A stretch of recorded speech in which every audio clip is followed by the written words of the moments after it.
Let's get more on North Korea now from a man who spent years dealing with its repeated threats, Christopher Hill, the former U.S. ambassador to South Korea, who joins us from Denver. Good morning. Good morning. Christopher, everyone says this is just North Korea being North Korea, but it feels different. How seriously do you take this threat?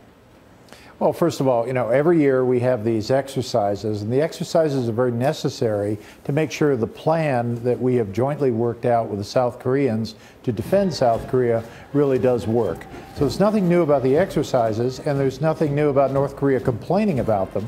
What is new is the North Koreans have really done this in a prolonged and near hysterical way. So obviously it bears close watching. We don't have a lot of contacts with the North Koreans right now. All the communications have essentially been cut. And so what you worry about is some kind of incident on that demilitarized zone or often, as it's happened in the past, out and offshore. So it does really bear watching. Meanwhile, Ambassador Hill, the North Koreans are advising embassies to evacuate, saying they can't guarantee safety after April 10th. How unusual is that?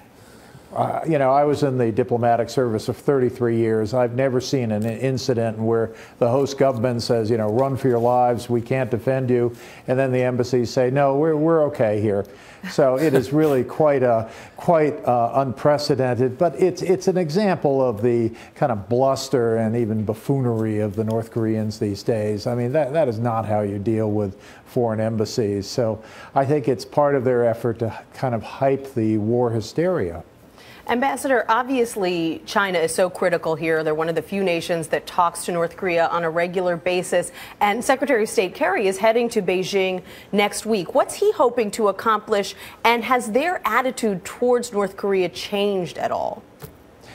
Definitely the Chinese their attitude to North Korea is evolving. They take this very sort of careful view of North Korea, which really reflects the kind of split in Chinese thinking. Those who think that North Korea is this plucky little ally that they should be supporting, and then those who think that it's time to move on. And so China's traditionally been very careful. Whenever they talk about it, they talk about, both sides need to calm the rhetoric, etc.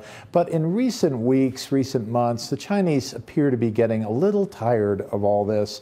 And so I think John Kerry will find a receptive audience, provided the Chinese don't see us as hyping it, which is why I think it's been very important, especially in recent days, that Washington has been very careful on the rhetoric, even if we are moving in very real ways to help our South Korean allies. So if you're John Kerry, who's visiting China next week, what do you do at this point?